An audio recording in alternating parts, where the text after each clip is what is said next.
As a former journalist, I'm the sort of person who researches pretty much everything. So clearly, before I moved to Grenada from the UK, I read pretty much everything I could find. And so I clearly thought I'd done my homework. Well, fast forward 6 years, and I can tell you there were four key things that no amount of Googling could have told me.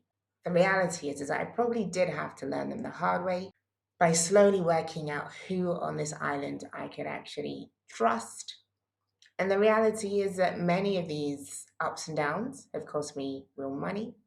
Others have just cost me precious time. And one of the most important things I think is where you live.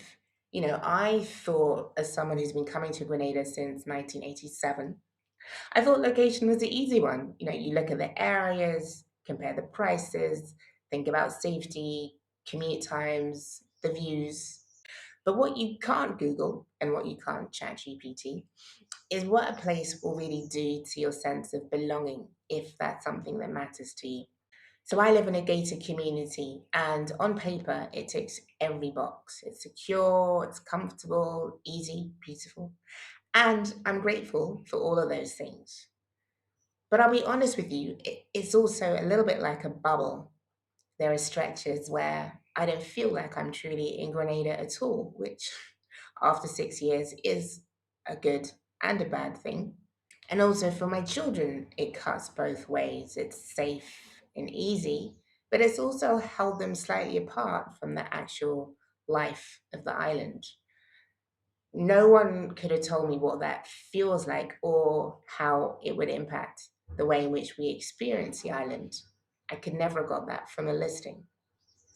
And similarly, as much as it has been a bubble, where I live has also been a godsend with two amazing neighbors with kids the same age as mine who've given my girls a pretty idyllic childhood where they feel free to explore, to roam, and to play. And so, one of the things that's really handy to know about a neighborhood isn't just whether it's safe or pretty or a good investment, it's the degree to which the environment you're in can play a role in folding you into Grenada or quietly hold you in limbo. And there isn't a right or a wrong answer. What fits really depends on the sort of life that you're trying to build. But also, that's the sort of thing that isn't reflected in the price or the photos. It's information that you'll only get from lived knowledge and awareness by speaking to those in the know. It's the insights that come from the people who understand the difference between an address that's convenient and an address that is going to help you actually put down roots if that's what you want. And that's the kind of thing that I can only tell you now after having navigated that process myself. The second aspect for those of us who are parents, I know many of you are, is schools.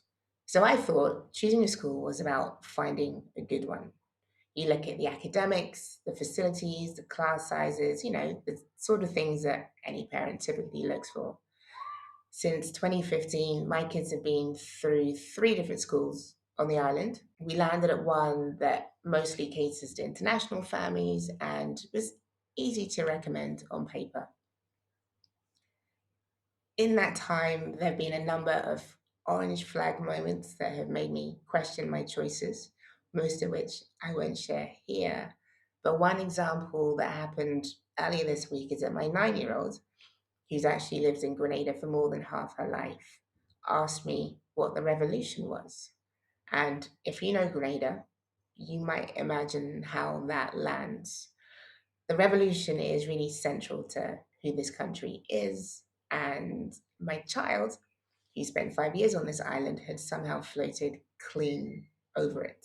Clearly, as a parent, I need to have more conversations with my daughter on Grenada's culture and history. But I think that sort of interaction just reminded me and made it very evident that my kids are in an environment that has kept them slightly outside of the actual culture that they're living in, which for me isn't ideal. For others who want a purely expat lifestyle, that might be fine. So, again, crafting the path that works for you and getting those insights in advance is really important. And these are the sort of things that you can't really ask AI. A school's website might feel very reassuring, but the degree to which the environment will help your child to root in Grenada, help them navigate the process of leaving the identity that they had in the country that they came from and settling into the very different environment that they could be in now. These are the things that you can only really understand with really deep insights into how each institution operates, with feedback from parents, etc., etc. And the reality is, as much as I thought 6 years ago that I understood it all, I'm really only able to fully understand what the process of navigating through that is like because I've lived it, I've watched it, and I've spoken to other families who've gone through the same thing. And so for parents, the school decision is never just a school decision, it's about so much more. And the third aspect is money, specifically the financial and tax side of moving. So this one I didn't really know I should be worried about. Actually, no, that's a lie. I did know, but probably to a certain degree, I chose to stick my head in the sand, which is exactly the problem. I'm not a tax specialist, and that kind of is the point. I didn't know enough to know what to ask or when to ask it. And what I've learned since is that some of the most consequential decisions shouldn't happen when you land in Grenada. They really need to happen before you've even left the country that you're coming from. Your tax position, your assets, your business, your income, your residency status, and the timing that surrounds all of that really can matter very significantly. And because I tend to work with folks who are a lot more grown up than I am, I now work with a firm based in the UK, but with extensive experience in Grenada, that offers comprehensive tax planning, compliance, and advisory services. I now get to see firsthand how getting the right advice early really can genuinely change your financial picture for years. Because the mistake isn't usually paying the wrong amounts, the mistake is about not realizing that the move period itself was the moment to plan, or only finding out afterwards when some of the better options may already be behind you that things haven't been done in the right order. And I'm very upfront that that is not the sort of advice that I can give you. But what I can highlight is when I know that you need to be speaking to the sort of people who can give you the information that you need and who to have around the table with you when you're navigating those decisions. Because a great relocation plan isn't just about flights or rentals or shipping, it's about knowing which specialist you need before the window closes.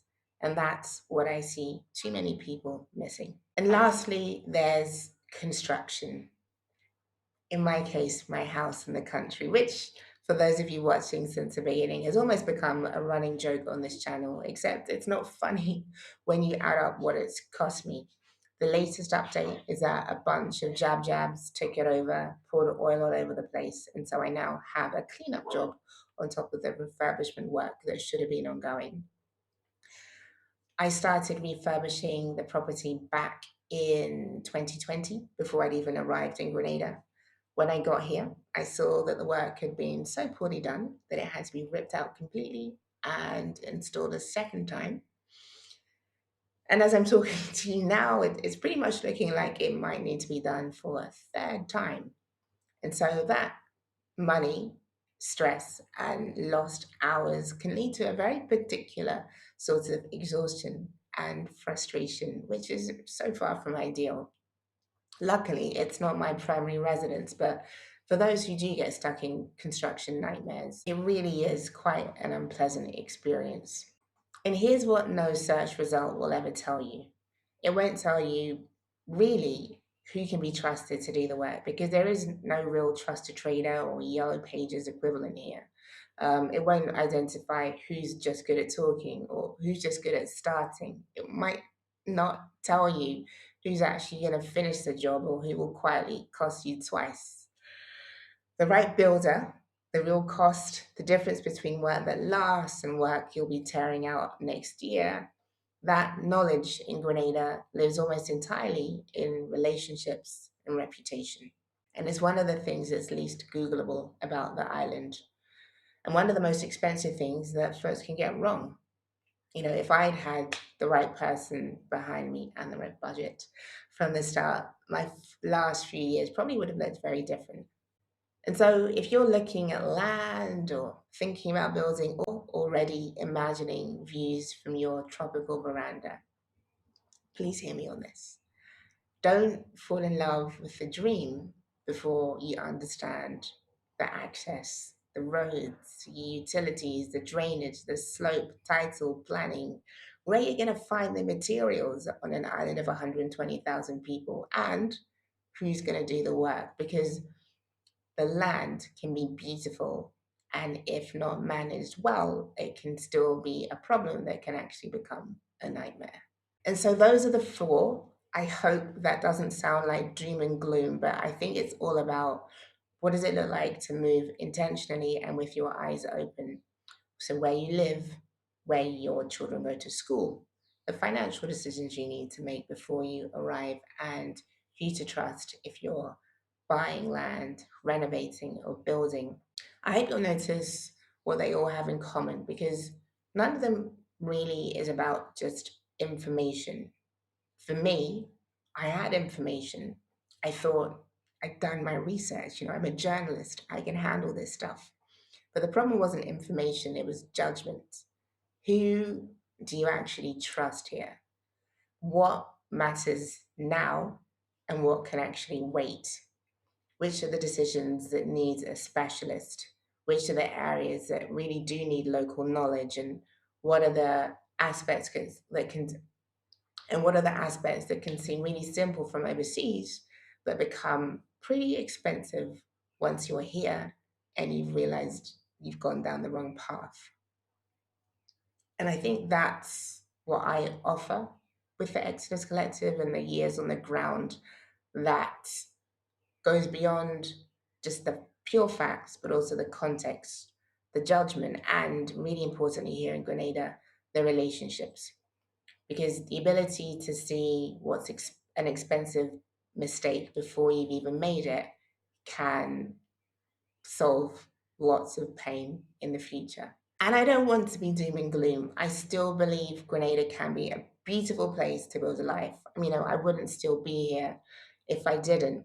But I also don't think it's responsible to encourage people to move here blind and on a whim. But that's just me. It's not an instruction. Take the learning lessons whichever way you want to. However, you decide to make your move, choosing where you live for the lifestyle that you want, not just convenience, is important. Understanding if choosing a school for roots and not just results is going to matter is something to reflect on. And definitely thinking about tax and financial planning before you leave rather than after is highly advisable. And never, ever build here without someone you trust on the ground. And so that's how I work. That's the work that I do. And learning from my mistakes and those that I've seen others make too, the people that I work with, the team that I have, help people coming to the island to avoid repeating the errors that others have made. I'm able to assist people to think through much more clearly about their process because I've lived through the consequences of getting some of those aspects wrong. If any of those decisions are already in front of you, I'd advise you to start there. There's a link to my advisory page below. And if you're the sort of person who prefer not to figure out the island the hard way, I would suggest starting with someone who already has.